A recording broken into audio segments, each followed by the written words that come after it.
Okay, so in this Math 2 video, we're going to do, from Chapter 3, we're going to do number 6, number 7, no, I lied, number 6, number 9, number 17, and 21. That's where I was thinking number 7. Okay, so for the first one, you begin the game, roll and win by picking a number.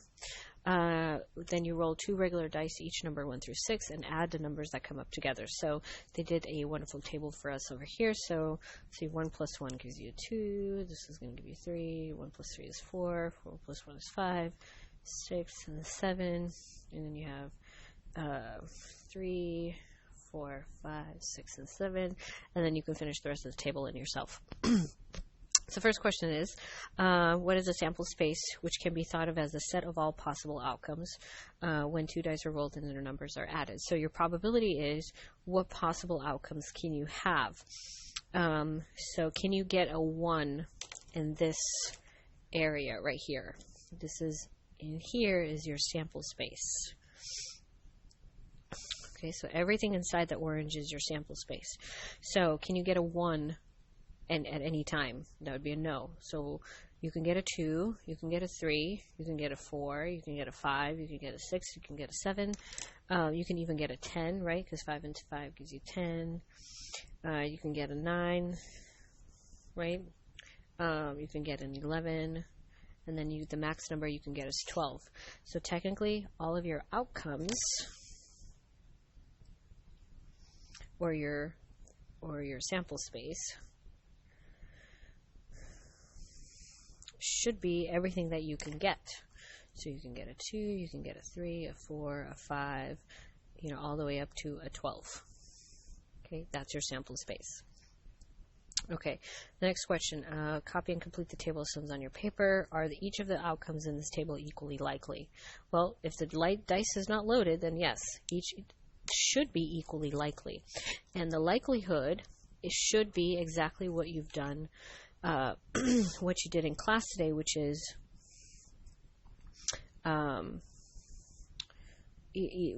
basically the probability of each one happening. So this is like 1 out of 6. This is 1 out of 6. This is 1 out of 6. This is 1 out of 6. This is 1 out of 6. This is 1 out of 6. And the same thing for each of these, right? Because each of them are equally likely. And since you are actually trying to find the probability of each one, technically the likelihood of rolling a 2 would be 1 out of 36. Right? The same thing for a 3. 1 out of 36, 1 out of 36, 1 out of 36. So each box has a 1 out of 36 chance of happening. Okay?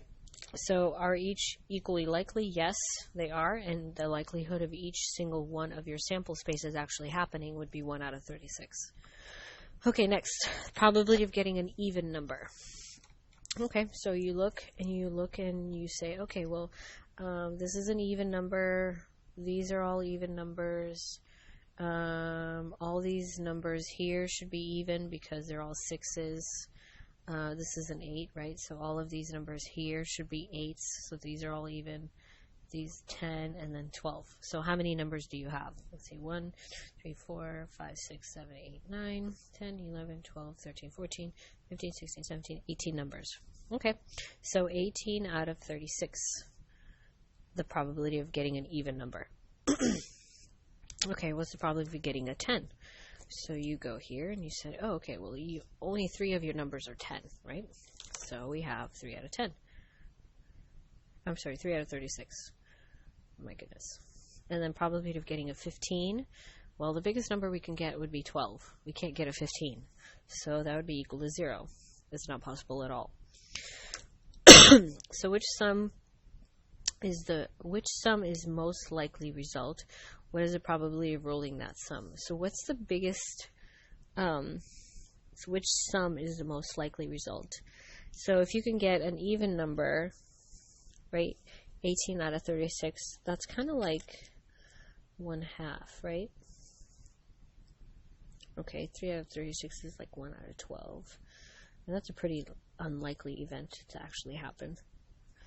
Okay, but 1/2 is pretty half of your data is just going to be an even number.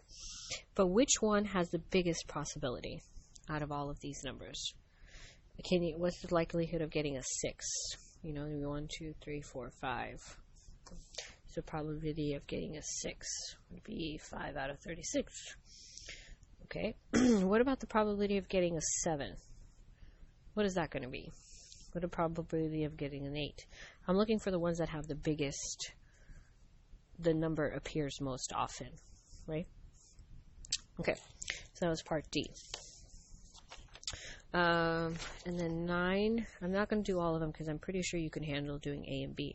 I'm only going to talk about C and number 9, which is your perimeter is the one. This is the reason I'm doing this problem. So if your perimeter is 60, please remember in a rectangle you have opposite sides that are congruent. So you have same, same, same, same. So if that's 21, this has to be 21 also. All right. Now, these two you don't know, but you can probably figure it out. If you have 60, right, and I'm going to take away 42, I should be left with an 8, and that's 5. So that's 18, right? All right, well, these two have to be, you have to split 18 in half for both of these. And then you should get 9 and 9. All right, now that you found this out, you can set up a proportion and solve for x. So 3 over something and, you know, equals something over something. Hopefully I did that right. 21 plus 21 plus 9 plus 9. Is that 60?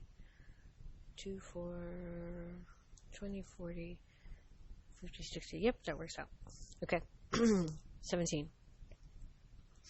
Out of 20 contestants in the state math championship, 10 of them are girls. Okay, that's going to be important. For each round, the contestant gets asked one question. The first question goes to a randomly chosen contestant. All right, what's the probability that first contestant is a girl? Okay, well, if 10 of them are girls, and you have 20 of them, that should just be 10 out of 20. All right, or basically 1/2, or 50%, either of the two.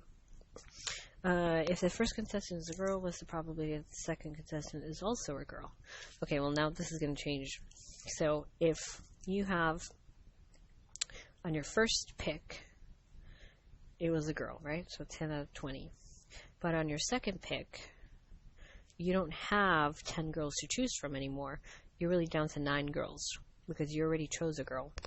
And then you don't have 20 people to choose from all of your contestants because you already chose the girl out of there.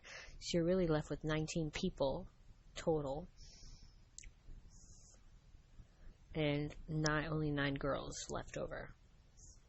Okay, is the probability that the second contestant is a girl independent of the first contestant being a girl? And the answer would be yes. Picking a girl on the first try has nothing to do. Oh wait. That would be a no. Sorry. This is the other way around. If you pick a girl on the first try, okay, then your numbers change. Right? It comes out to 9 out of 19. So yes, they are, it's not independent of each other. If it was independent of each other, then your second selection should still be a 10 out of 20. It should not be affected by picking a girl first. But since your first selection is actually picked since your first selection is actually picked a girl, then you only have 9 out of 19. So that would be a no. They're not independent of each other. Okay.